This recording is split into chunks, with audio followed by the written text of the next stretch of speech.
জয় যিশু। জীবন্ত ঈশ্বরের জীবন্ত বাক্য মাথায় নিয়ে আজ আমার সকল ঈশ্বর ভক্ত, ঈশ্বর অনুসারী, ঈশ্বর সন্তানদের সামনে আসতে পেরেছি কেবল ঈশ্বর পিতার আশীর্বাদ, প্রভু যিশুর দয়া এবং পবিত্র আত্মার সাহায্যে আর তোমাদের ভালোবাসায়। তাই তোমাদের আমি প্রাণ ভরে তোমাদের জয় যিশু জানাই আর পিতা, পুত্র, পবিত্র আত্মাকে ধন্যবাদ দিই। আমি আজকে জীবন্ত ঈশ্বরের জীবন্ত বাক্য বলবো। যিশু ও খ্রিস্টান ধর্ম সম্পূর্ণ আলাদা। যিশুর সঙ্গে খ্রিস্টান ধর্মের কোনো সম্পর্ক নেই। যিশু খ্রিস্টান কোনো মতেই নয়। সেই নিয়ে আমি আজকের বাক্য বলবো যে যারা যিশু মানেই খ্রিস্টান বলে ধরে নেন তারা যে কত ভুল করে থাকেন তা এই লেখা পড়লে বুঝতে পারবেন। যিশু হলেন ঈশ্বরের ছেলে আর খ্রিস্টান হলো একটা জাত ও ধর্ম। যিশু এসেছিলেন মানুষের পাপের বোঝা মাথায় নিয়ে মানুষকে পাপ থেকে মুক্ত করে স্বর্গে নিয়ে যাবার জন্য। কিন্তু খ্রিস্টান বলে আপনারা যা বোঝেন সেটা হলো একটা ধর্ম, ঠিক আর 5টা ধর্মের মতন, যার থেকে জগতের সৃষ্টি হয়। এই যিশু এসেছিলেন স্বর্গ থেকে মানুষের জন্য ঈশ্বরের শ্রেষ্ঠ দান উপহার হয়ে, আর খ্রিস্টান হলো বিদেশ থেকে আমদানি করা ধর্ম। প্রিয় ভাই বোন, ঈশ্বর যখন মানুষকে সৃষ্টি করেছিলেন কোনো ধর্ম, কোনো জাত, কোনো ভেদাভেদ দিয়ে সৃষ্টি করেননি। তিনি তার ভালোবাসা দিয়ে মানুষকে সৃষ্টি করেছিলেন। আর প্রভু যিশু ঈশ্বরের সন্তান।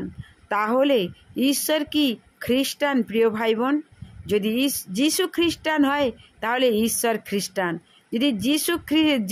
যদি ঈশ্বর খ্রিস্টান হয় তাহলে যিশু খ্রিস্টান। আর তোমরা প্রত্যেকে জানো ঈশ্বর খ্রিস্টান নয়, ঈশ্বর সকলের মুক্তিদাতা। তাই তার ছেলের পরিচয় কেন একটা ধর্মের মধ্যে যাবে? সেই জন্যে তোমাদের আমি আরও প্রমাণ দেব যে যিশুর জন্মের সময় ঈশ্বর এই কথা ঘোষণা করেছিলেন যে আমি আমার ছেলেকে জগতের সকল মানুষের জন্য দান করেছি। একবার ভেবে দেখুন, সেই সুন্দর সকল মানুষের জন্য দানকে একদল চতুর লোকেরা ধর্মের মুখোশ পরিয়ে দেশে দেশে চালান দিচ্ছে, আর সরলমতি মানুষ সহজেই তার শিকার হয়ে যাচ্ছে। আর খ্রিস্টান ধর্মের স্ট্যাম্প মেরে দিয়েছে প্রভু যিশুর গায়ে। কত ভুল, কত অন্যায় করেছে যে আমাদের হিন্দু সমাজের মানুষ যিশু খ্রিস্টান বললে যিশুর কাছ থেকে সরে আসবে আর যিশুকে তারা ঘৃণা করবে। তাই এই খ্রিস্টান যারা বলে থাকে সেই ব্যক্তিরা অনেক পাপ কর্ম করে। কারণ যখন তারা বলে যিশুর কাছে আসতে গেলে, যিশুর দয়া পেতে গেলে ধর্ম নিতে হবে, তবে যিশুর দয়া পাওয়া যাবে। তখন যারা জানে না যিশুর সত্য পরিচয় তারা বলবে যিশু তো খ্রিস্টান, তাহলে যদি যিশু খ্রিস্টান হয় তাহলে আমি যিশুর কাছে যাব না। তখন মানুষ যিশুর কাছ থেকে সরে আসবে। আর যিশুর কাছ থেকে সরিয়ে দেওয়া, মানুষকে আলাদা করে দেওয়া মানে অন্যায়, অপরাধ, পাপ। আর সেইগুলো মানুষ করে বেড়াচ্ছে। ঈশ্বর কিন্তু তাদের ছেড়ে দেবে না।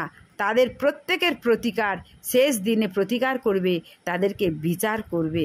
কারণ যিশু কোনো মতেই খ্রিস্টান নয়। খ্রিস্টান এটা মানুষ থেকে। আমি আরও তোমাদের সহজভাবে প্রমাণ দেব যে জগতের মানুষ যখন যিশু খ্রিস্টান কিছু মানুষ শাস্ত্র বাক্য না পড়ে তারা তাদের সেই অবিশ্বাসী, সেই ভুল মতবাদ মানুষের কথায় স্বীকারোক্তি হয়ে গেছে। তারা নিজেরা কোনো শাস্ত্র কথা শোনে না, তারা নিজেদের ইচ্ছায় চলে। তাই তারা অনেক ভুল পথে চলে। আর বলি, হিন্দুর ছেলে যদি হিন্দু হয়, মুসলমানের ছেলে যদি মুসলমান হয়, তবে যিনি মুক্তিদাতা ঈশ্বর, তার ছেলে মুক্তিদাতা না হয়ে হঠাৎ খ্রিস্টান হতে যাবেই কেন? প্রিয় ভাই বোন, জগতের মানুষের বলায় পিতার পরিচয়ে সন্তানের পরিচয়, তাহলে স্বর্গে ঈশ্বরের বেলায় কেন ঈশ্বরের পরিচয় তার পুত্রের পরিচয় হবে না কেন? জগতের মানুষের পরিচয় হবে। কারণ ঈশ্বর তো বারংবার বাইবেলের প্রথম থেকে শেষ পর্যন্ত তার পরিচয় দিয়েই গিয়েছে। তাহলে কেন এখনো পর্যন্ত বিধির লেখার ওপর, বিধির সিদ্ধান্তের ওপর, বিধির যুক্তির ওপর মানুষ এখনো কলম চালায়? তাই তো মানুষ এত পাপে লিপ্ত। আর এই জগৎ ধ্বংস হবে, যিশু আসবে, এটাই সত্যি, তাড়াতাড়ি আসবে এই পাপের কারণে। তাই বলি যে আমি আরও প্রমাণ দিয়ে যাব যে যিশু খ্রিস্টান কোনো মতেই নয়, যে এই জগতের কোনো ধর্মশাস্ত্রে, এমনকি বাইবেলে যা হলো খ্রিস্টানদের ধর্মশাস্ত্রেও কোথাও লেখা নেই যে যিশু খ্রিস্টান। শুধু তাই নয়, যিশু নিজেও কোনো দিন দাবি করেননি যে তিনি এক বিশেষ ধর্মের, বিশেষ গোষ্ঠীর, বিশেষ জাতের লোক যার নাম খ্রিস্টান ধর্ম। তিনি যা দাবি করেছেন তা হলো এই যে আমি জগতের সকল লোকের জন্য এসেছি। প্রিয় ভাই বোন, এখানে বলেছে জগতের সকল মানুষের জন্য। তিনি কি একবার বলেছেন কোনো ধর্মের জন্য, কোনো গোষ্ঠীর জন্য, কোনো এক শ্রেণীর জন্য, কোনো এক জাতের জন্য? বলেনি।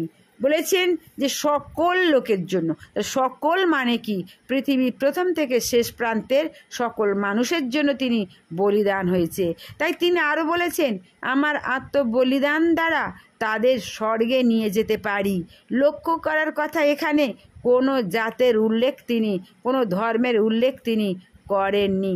তিনি আরও বলেছেন তোমরা যে যে অবস্থায় আছো সেই অবস্থায় তুমি আমার কাছে আসো। তোমাদের কোনো জাত ধর্ম পাল্টাতে হবে না, আর নিতেও হবে না। তাহলে যে যে ধর্মে আছো সেই ধর্মের সেই ধর্ম অবস্থায় তুমি আমার কাছে আসো। প্রিয় ভাই বোন, ঈশ্বরকে আমরা যদি সন্ধান করি, তার আশীর্বাদ যদি আমরা পাই, তাহলে জাত ধর্মের কি প্রয়োজন?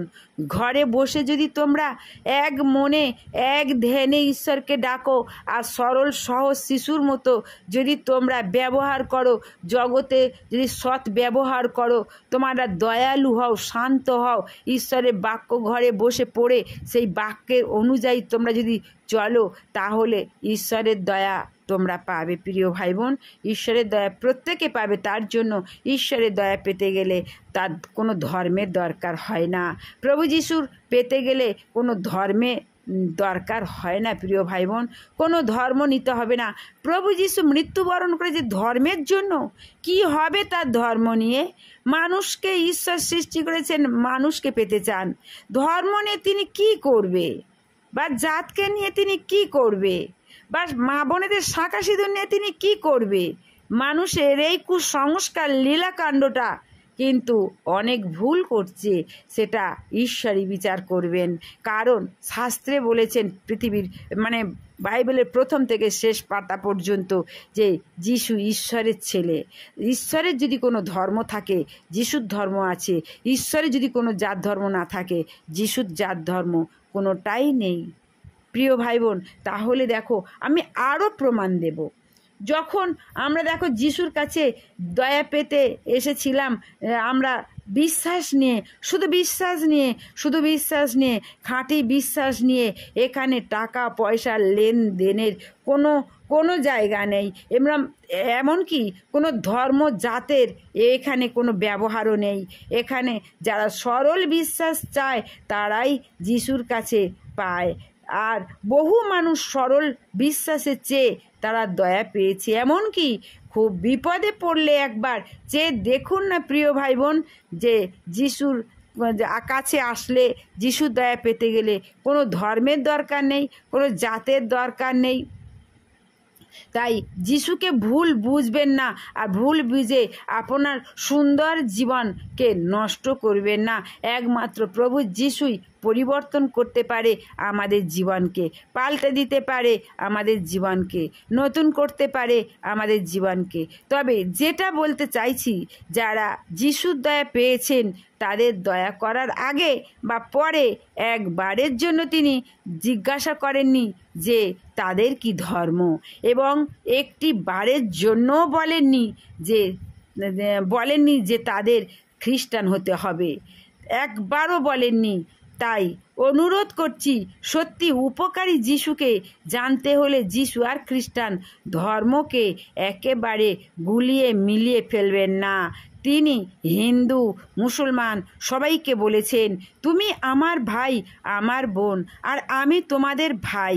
আমি আসি না তোমার কোনো ধর্ম নিতে, তোমার কোনো জাতপাতকে হাত দিতে। হিন্দু আছো হিন্দু থাকো, মুসলমান আছো মুসলমান থাকো।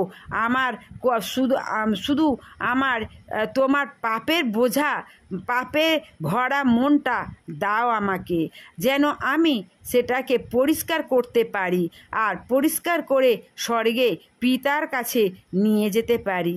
প্রিয় ভাই বোন, প্রভু যিশু বলেছেন যে আমার লড়াই আপনার যে সব বিষয়ে ভয় পাচ্ছেন সে সবের বিষয়ের সঙ্গে নয়। আমার লড়াই শুধু মানুষের চিরশত্রু ও ঈশ্বরের চিরশত্রু শয়তানের বিরুদ্ধে। যে শয়তান মানুষের ক্ষতি করে, তার মানুষের মধ্যে তার শক্তি, অশুভ শক্তি দিয়ে মানুষের পাপে লিপ্ত করে, আর পাপের কারণে তারা ধ্বংস হতে চলেছে। আজ সেই ধ্বংসের হাত থেকে আমি রক্ষা করতে এসেছি। আমি কারো কোনো সিংহাসনে বসতে আসি না, কারো কোনো ধর্মশাস্ত্রকে উচ্ছেদ করতে আসি না, আমি কারো কোনো আইন কানুনকে দূর করতে আসি না। আমি শুধু এসেছি যে আমাকে শুধু একটু বিশ্বাস করো, আমার ওপর ভরসা করে দেখো যে আমি শুধু তোমার আর তুমি আমার। এই আমি তোমার তুমি আমার মধ্যে কোনো দেয়াল নেই যে ধর্মের বা কোনো ভেদাভেদের। শুধু তুমি আর আমি মিলন, একই মিলন, একই আত্মায় আত্মীয়। আমার পরিবার তোমরা আর তোমার পরিবার আমি, আমার সঙ্গে তোমাদের একই মিলন। তাই প্রিয় ভাই বোন, আজ প্রভু যিশুকে খ্রিস্টান বলে দূরে সরিয়ে দেবেন না। আরও আমি তোমাদের প্রমাণ অনেক প্রমাণ দিয়ে দেব। তোমরা এই ভিডিওতে তোমরা সাবস্ক্রাইব করো ভালোবেসে, যে যিশু খ্রিস্টান না। পরের ভিডিওতে আমি আবার তোমাদের শোনাচ্ছি যে যিশু কোনো মতেই খ্রিস্টান না। যিশুকে লোকে বলে যিশু খ্রিস্টান, কিন্তু আমি বলবো যিশু কোনো মতেই খ্রিস্টান নয়। এই নিয়ে তোমাদের আমি আর একটা ভিডিও করছি। জয় যিশু, জয় যিশু। যেন তোমরা আমার ভালোবেসে সাহায্য করে সাবস্ক্রাইব করো, যে যিশু খ্রিস্টান নয় তার প্রমাণ যেন তোমাদের কাছে পৌঁছাতে পারে।